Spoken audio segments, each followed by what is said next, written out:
Hey guys, this is Barrett with FreeSalonEducation.com, and right now I'm just going to show you a everyday blow dry in the salon.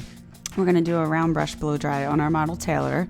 Right now we're just going to go through and power dry everything though, but you want to make sure you're power drying in the direction that the hair is laying, just so that you don't blow the cuticle out.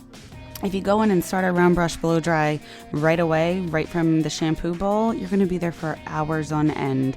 And you want to show that your clients too that this is something they can go home and do themselves, and they don't have to. They can walk around the house, let their hair air dry a little bit if they want to, and then go in.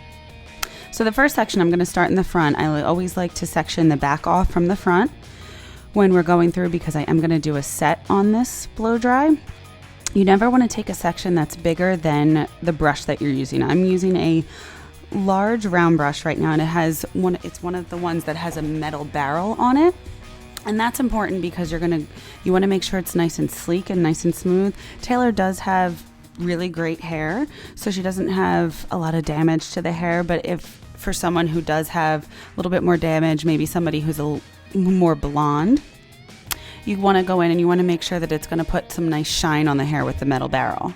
But making sure that the section that you take is never bigger than the brush that you're using, like I said before, because then you're not going to get all of the hair around the brush, and you're going to have part of the hair a little bit curly, part of the hair feeling finished, and you want to make sure that every section is completely sleek and completely finished and curled for you.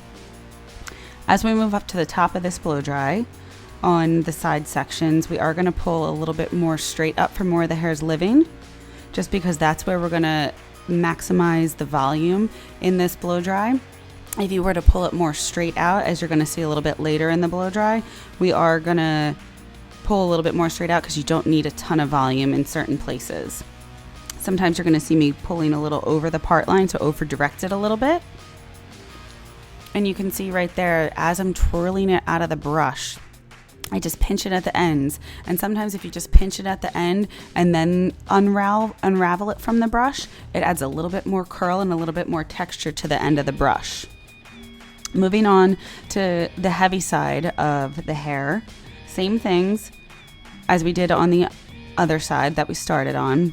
I'm going to pull straight up, just slightly over directing it from where it's living, making sure that it's really dry at the root and at the ends. You saw right there, I pulled it through a little bit more, rounded it a little bit more at the ends, because you want to make sure all the shine is at the ends, the mid shaft and the root.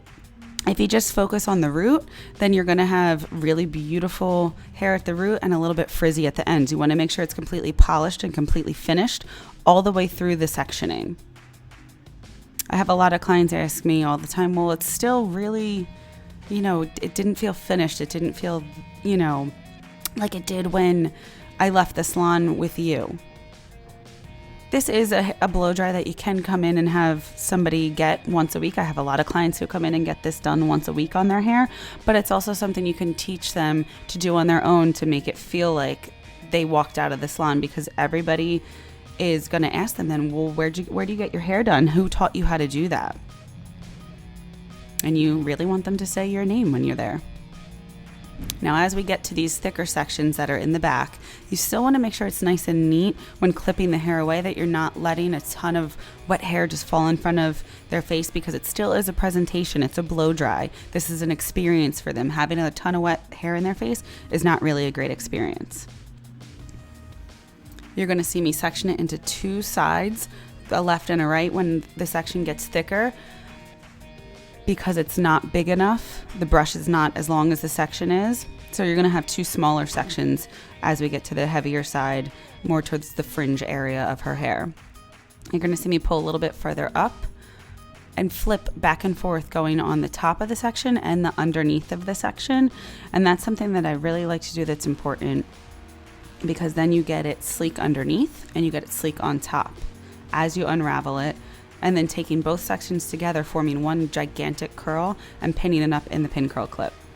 When doing a set, I'm right-handed, so I always like to pin everything on the right-hand side. If you're left-handed, pinning it on the left side, just keeping it nice and organized, is something that really works well, because then when you go to take them out, you always know, okay, they're on the right side or they're all on the left side, the pin curl clips. So you're going to see that it just adds to their experience. They see that you're nice and organized, which is great.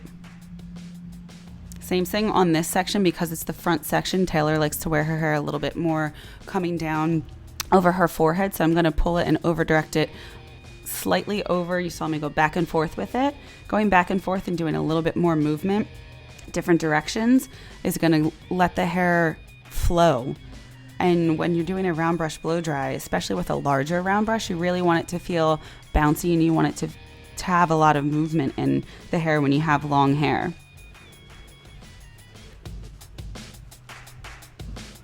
Same thing right there. We got the root done. Now we want to get the mid shaft done. And then we're going to go through and do the ends, making sure that they're nice and smooth and curled.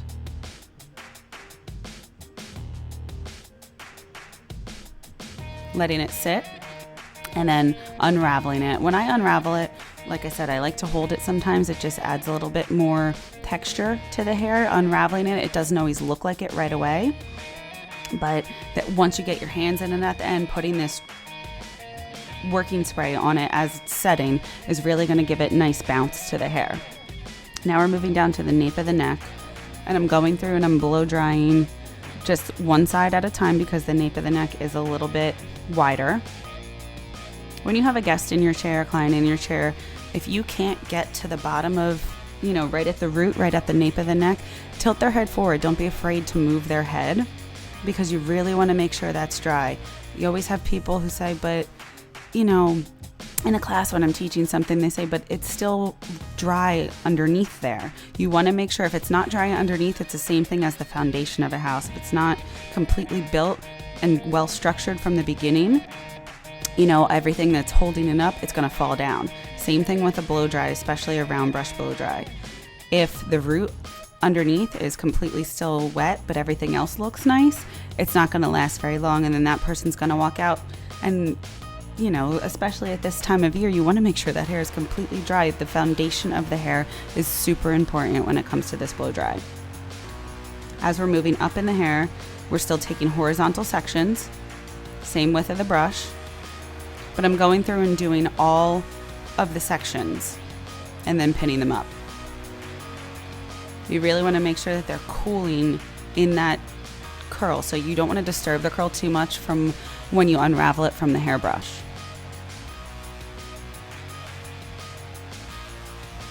I know I've had stylists ask me, well, look, sometimes I feel like I'm round brushing and I'm taking too many sections and, I'm pulling it through the hair so many times. That's okay. You want to make sure that, like I said before, it's completely sleek on each side. Pull it in different directions. Go through that section as many times as you need to set the curl in there. Once the hair is dry, then you know that the curl's set in there and you can set it up in a pin curl. This blow dry you can also do without setting it in pin curl clips and doing a round brush set. This is something that just helps the curl last a little bit longer on the hair and live a little bit longer through their day. Again, you can see at the root, I'm pulling up a little over direction right there to add a little bit more volume as we're getting to the top section of the hair. Because those, if they have longer layers, that's where they're living. So you want to make sure that that has the most volume when it comes to this blow dry.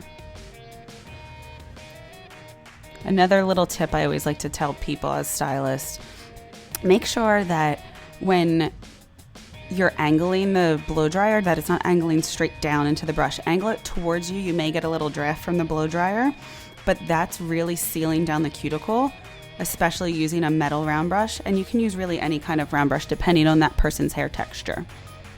But if you tilt it straight down, then you're straightening the hair. You're not round brushing it and,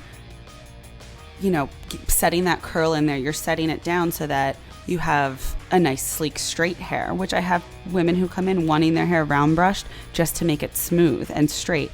But for this kind of round brush to give the bouncy, voluminous curls, you really want to make sure that you're angling that. Now that the set's done, we're finishing it off just with the working spray like we did in the front sections, something very light that's not going to make it crunchy. And you saw that, you can wipe the little baby hairs, the little angel hairs in the front of their head. just with that hairspray. Going in and taking out the pin curls, you want to go through and start with the first curl that you actually set up, because that's had the longest time to curl, and just let them come straight out. Don't really disturb them too much. We're just taking them out right now. Same thing at the bottom. The first one that we set in the bottom, you're going to move to the top. Now spraying it with a little bit of a heavier spray, still not a crunchier spray, having her tilt her head back a little bit. Getting your hands in there. You want to make it feel like you can actually touch the hair. And stepping in front, as a stylist, use your mirror. Make sure that the front of their hair, where they have that part, goes through. If you still feel like you need to spray it a little bit, see those bouncy curls lifting up that volume. It's still set in there. And then going through with the shine spray just to really, really finish it. You shouldn't be afraid to touch that person's hair after you go through with the round brush that you're going to disturb it. Now we're going in with a firmer spray to set in where we have all the curl.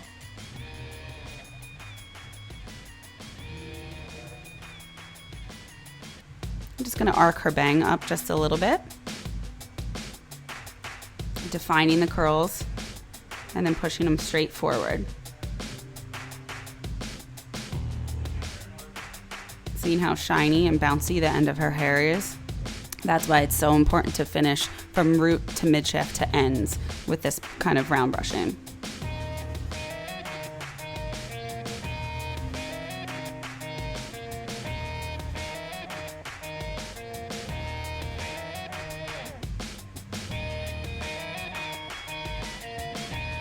And there we have the finished product of our round brush from FreeSalonEducation.com.